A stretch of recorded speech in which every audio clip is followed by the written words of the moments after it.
you don't know what you don't know at the end of the day. In the UK, we waste £84 billion per year due to poor management. There's so many occasions within organisations where if a team leader or a manager had more training, the employee maybe wouldn't have left or wouldn't have been let go. You don't know what you don't know. Whether you're the employer or the apprentice, you should never stop learning. But what skills do you need as an employer? What skills can be provided as part of an apprenticeship? We talk from a different perspective with Adam Rook of Professional Apprenticeships, an award-winning apprenticeship provider in the Southwest. Leadership, it can be just like herding cats. Ever tried that before? Those are the things that really stand out to people at the end of their apprenticeship. And it's really important that throughout it, you're just thinking as an employer, is my apprentice okay? How can I add some value? What can they do this week that's going to be kind of interesting?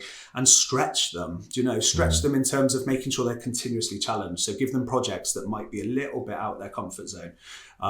Because the worst thing you can do is just have somebody just feeling that their roles become a bit monotonous. Yeah. So. Well, especially when they're, one of the things they're looking to do is to actually increase their knowledge and their skill level and stuff like that. So if it's getting monotonous, then they're going to check out, aren't they? Of course. So, and you mentioned before about the management training, the leadership training, and that in particular. I want to talk a little bit more about that because obviously, in this particular podcast, that's what we talk about more than anything. Yeah. It is leading people, running this business. We've got in the clean industry, you're dealing with lots of people. There's lots of things to juggle and things like that. Why do you believe it's so important to have that sort of training in particular for that type of thing? Because I speak to lots of people and it's a case of, I've just kind of worked my way up, or I was asked to do that and I was all given that opportunity. Yeah. Why do you think that's important to have the training? So in 2015, the government did a study and they worked out that in the UK, we waste £84 billion per year due to poor management. So in places like Germany and the US, they promoting somebody to a management position without training is almost as sort of problematic as if you promoted somebody to be a nurse from being a cleaner. Do you know what I mean? So they don't do it. They there's real. You either do the training before or you do the training whilst you're on the job. Yeah. So we're, and I mean, how many times have you been promoted to a position or know somebody's been promoted to a position and they base all of their management decisions on poor and good managers? So you try and do more about what the good managers have done and less of what the bad managers. And that's literally it. So somebody's working on a factory floor. They're amazing at what they do, but they've hit a ceiling, so they promote them to be a supervisor. So now suddenly you're running 20 people. What skills does that person have to actually then motivate, to engage, to recruit, to give people disciplinaries, to to improve processes, procedures? Like absolutely none. And then that person fails in their management role, and then they get let go. Yeah. So you've lost one of your best employees. So. There's lots of stuff that's still happening now, but the government kind of realised that we needed to do something about it. They really allowed that was part of the apprenticeship program and allowing that. But there's loads more management courses out there and stuff that also help. But it's you don't know what you don't know at the end of the day, and it's a lot of pressure to put on somebody to put them into a supervisory role, even managing one person, and just getting them to wing it. Yeah. People don't really realise that that's what you've done. Do you know what I mean? So that's kind of it. The government then, so there's team leader apprenticeships, there's project management apprenticeships, there's a level 5 that we offer that's a foundation degree equivalent in operations departmental manager. And there's a whole load of other things that are industry specific. So there's so many options out there, but there's also shorter courses. So, I mean, we do private courses for companies to train team leaders if you just wanted 3 or 4 days of training to upskill your team leaders and didn't want them to do a full apprenticeship. So there's lots of opportunities out there. So and like I said, I think you make a massive point there, that it's a case of people will pull things from their previous experiences, won't they? If it's come from the good manager to the bad manager, and I don't think that's a bad thing. But if you have the sort of the trained skills that you can also then pull from the actual experiences you've had, it just sets you up for more success, doesn't it? Ultimately, and that's what it's about. Everyone wants their team to succeed, but you have to invest in your team. Yeah. Otherwise, it's just not going to work, is it? Yeah, it gives you a toolkit of skills. Do you know what I mean? Yeah. So, I mean, people will have certain ways of dealing with things, but, you know, during some of these courses, it's learning about your own, there's a lot of learning about yourself and how you operate. And then it's learning about how you need to adapt yourself to different people, because you'll always get those people who don't click with a certain person within their team. But within these qualifications, it's very much about understanding of self and understanding of being able to really understand the person that you're managing. And you know, there's so many occasions within organizations where if a team leader or a manager had more training, then the person, you know, the employee maybe wouldn't have left or wouldn't have been let go. Yeah. So, you know, other you know, sort of other options could have been looked at. So. And when it comes to learning, you should never try to stop learning, should you? Really? I mean, No. I don't know about yourself, and it'll be interesting to know what sort of things you do. But I mean, even for me, you know, I will read books, I'll listen to podcasts, I'll watch videos and stuff like that. I mean, I'm not going to go and send myself on an apprenticeship. Maybe I should. Yeah. But you know, even if you can't go to that extent of those sort of training courses for yourself, there's many other things that you can do to improve your skills and learn to yourself. Is there anything that you do yourself? Have you got to do certain things? Is that, what's it, compulsory training? Have you got that as well? There's mandatory training and stuff that people have to do within apprenticeships. So all of our tutors, obviously, well, I say obviously, so you don't have to be a qualified teacher to teach an apprenticeship. So many organisations have people who have like assessor qualifications. Yeah. All of our tutors are qualified, fully qualified teachers. So that's, you know, there's an element of quality there.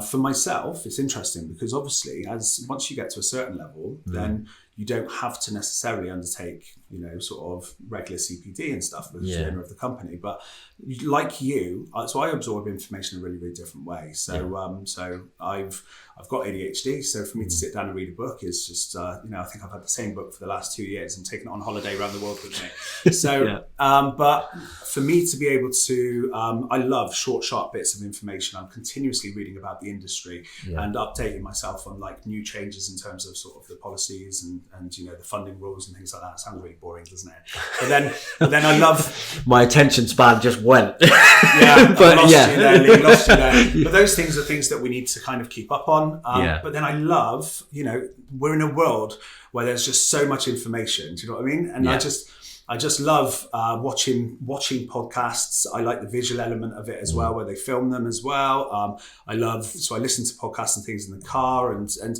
that's how I kind of tend to absorb my information. But I'm so busy in my life with kids and family that I will have short, sharp bits of information and pick things up. When I'm training in the gym, I tend to have something on, but there's always something new that I'm trying to learn and better myself and continual personal development. Yeah, and I think we're probably both of a similar mindset. And I laugh when you said about your book, because I can't read a book. I will sit there and I'll read a page and then I'll go, hang on, what did that say? Did I read that? And I'll have to do it all again because it just doesn't go in. I even get that with emails sometimes, to be honest. I'll read an email, and funny enough, so our accounts lady is also my mum. Yeah. So I get the most honest opinions from her. I can imagine. Very honest. Yeah, exactly. So she'll send me an email, and because it's her as well, I'm the worst in the world. I will scan read the email and I'll respond and send it back. And then I'll get another one, and it's like, you didn't even read that email. Go back, read the bloody email, reply again. So, but even from having that sort of attention span, like you say, it's short, sharp ways of learning, isn't it? And finding that thing that sort of works for you. And like I say, I will listen to podcasts. I do like the visuals, but even when I sit down to watch it, I struggle. So I'm more a case of, well, when I'm in the car, I'll listen to a podcast. But if I'm out for an hour, half an hour that's listening, then it goes on to the music, because otherwise I find my mind wanders and I go into other things. That's everyone though. Do you know what I mean? It's, you know, so it's, everyone has a certain amount of time that they can focus. I mean, certain things I'll then hyper focus on because it's those superpowers of ADHD. Yeah. So I will just absorb serious amounts of information for long periods of time. But then other times I can't do 5 minutes. Do you know what I mean? But for some reason, I used to read quite a bit. But that book, my partner, she always jokes that that's the most travelled book in the world. Yeah. Because it's been around for two years to all sorts of different countries, and different parts of the UK and stuff like that. I'm about 5-6 pages in. So. Yeah. But you're right. It's just absorbing information and never hitting a plateau. Do you know what I mean? Nobody wants to kind of hit a level and just assume they know everything. So we got inspected again by Ofsted, like I said, 2 weeks ago, but that is how we operate professional apprenticeship. So we got an amazing result in our last monitoring visit. We got one of the highest possible monitoring visits in the UK. So we got significant progress in all the areas that they assess you in. But we didn't sit back and just assume that we're doing everything right and that we'd be okay for an Ofsted inspection. We doubled our efforts, and we were the kind of company that we don't take anything for granted, and we really, really push on. So that led us into the last 2 years of really pushing. The team have been fantastic and pushing up to where we then had the inspection 2 weeks ago. I was due to fly out on holiday on the Friday. Oh, really?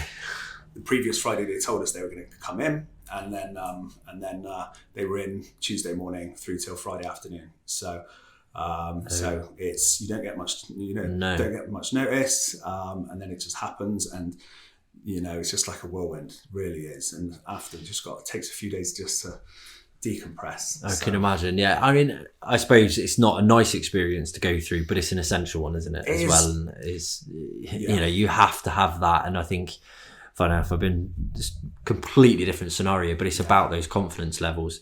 So, if you know that your training provider's being inspected and monitored and stuff like that, you should have a better confidence level in them, shouldn't you? That's a really interesting point, Lee. It's been in the press quite a bit at the moment about Ofsted, and obviously there's the sad case where a head teacher took her life. So so there's been a lot of talk about apprenticeship. Not about apprenticeships, about Ofsted in schools and things like that. And it is a lot of pressure, but we support our team. The team have been supporting the company really well. So when we went through it, it was full on, but we found the Ofsted inspectors to be very supportive, very nice. The way they went about it was a credit to Ofsted. So because it can be, if you get a poor Ofsted, you get closed down. Yes, it's that important. Yeah, but if you get a good Ofsted or an outstanding Ofsted, that can be changing for a game changer for an apprenticeship provider. Yeah, so. And I suppose it is very difficult. And you say about that situation, I remember reading about that myself, and I say reading, and I didn't read. I listened to it. But it does just beg the question, doesn't it, about how you kind of deal with that? Because as I say, it is a necessity to do that. Yeah. But people, and I think you often find, I'm sure you'll agree, people that are involved in teaching care. They get involved because they care about the teaching, they care about the people that they are teaching.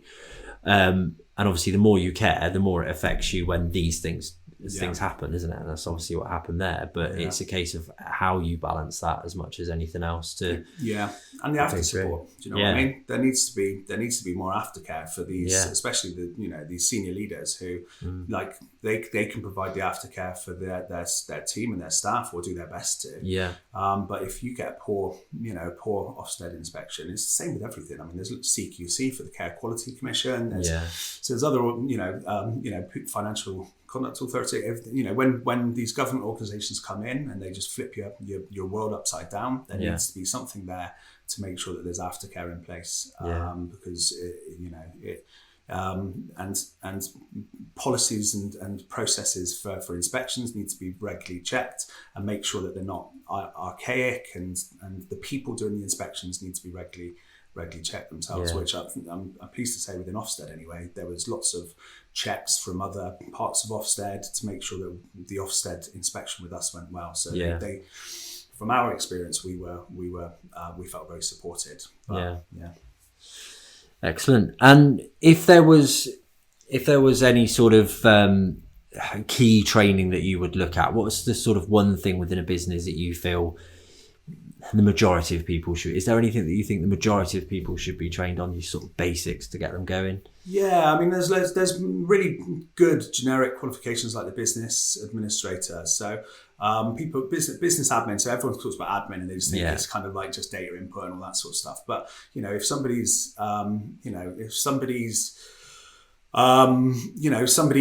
who's got a master's in business and stuff like that. That's the level 3 business admin is just your the start of that. So a start of before getting your MBA. At the end of it, you can do an MBA equivalent in an apprenticeship. So it's a really good all-round qualification for somebody to study and start moving their way up. It's not just kind of your generic admin. It's also learning how to coach and manage people. It's learning about changing processes within an office. There's loads of stuff involved in it. So that's a really good generic one for businesses to look at. It depends on the industry. Do you know what I mean? I mean, we've been talking a lot about the qualifications that we offer, but we're kind of tech and business focused. So we're going to be releasing new qualifications like web development, software. We're looking at a range of other things as well. But engineering, there's amazing engineering apprenticeships out there. They're slightly longer, but it depends on your industry. There's something out there for every industry now. Yeah. And it's just making sure that you then find the right apprenticeship provider for yourself. So you can do that through the government funded apprenticeship provider service. So you literally type in your postcode. What I would say with that is that when you type in your postcode, if somebody's looking for an apprenticeship provider, it will come up with loads of people who say they deliver in your area. Doesn't mean that they're not based in Newcastle. Doesn't mean that then, and we're in the southwest here. Doesn't mean that they're not based, miles away. And you just need to then dig a little bit deeper to see, do they actually have property? So, do they have a premises locally? So we're in South Bristol. We're the only digital marketing training provider in South Bristol. And we get, I think, 30 or 40 national companies claiming they deliver digital marketing apprenticeships in South Bristol. Yeah, cool. Do you know what I mean? So it's just making sure that you pick the right provider and look at their Ofsted. Yeah. So. Yeah. Brilliant. Well, Adam, thank you very much for joining us today. Before we do finish up, so you run your own podcast. What's the name of your podcast? What do you talk about? Tell us a little bit about that. Yeah, so our podcast is the Apprenticeship Podcast. So what we're doing is really trying to just engage new apprentices. At the moment, since COVID, there's been lower numbers of applicants. We're trying to really increase that and promote the apprenticeship program. But also it's a good chance for employers to hear the quality of some of the apprentices that we feature on the podcast itself. So we do loads of information about sort of safeguarding as well to make sure our apprentices, so there's some quite deep subjects. The last one we did was covering knife crime due to some of the incidences that have been happening across the UK at the moment. So something for everyone. It's a light-hearted podcast with some serious issues. So just check it out on the link. So yeah. Brilliant. If anyone wants to look into apprenticeships, how do they find you? Yeah, so go to professionalapprenticeships.co.uk. So obviously my name's Adam Rook, link with me on LinkedIn. And just follow our socials. So if apprentices are looking to apply, just send their CV to info@professionalapprenticeships.co.uk. Nice long email address to type in. Excellent. That's the first test. Yeah, that's it. Brilliant. No, excellent. Thank you very much for your time. It's been really good to have a chat. It's been good fun. Excellent. It's been great to speak to Adam and find out more about apprenticeships, training, and the retention crisis that we are currently going through within the UK. Don't forget to check out Adam's podcast as well. It's a great listen, and we hope to be on there soon, giving a little bit more about our story as well. Thanks for listening, and remember to check us out next week on Leadership Herding Cats.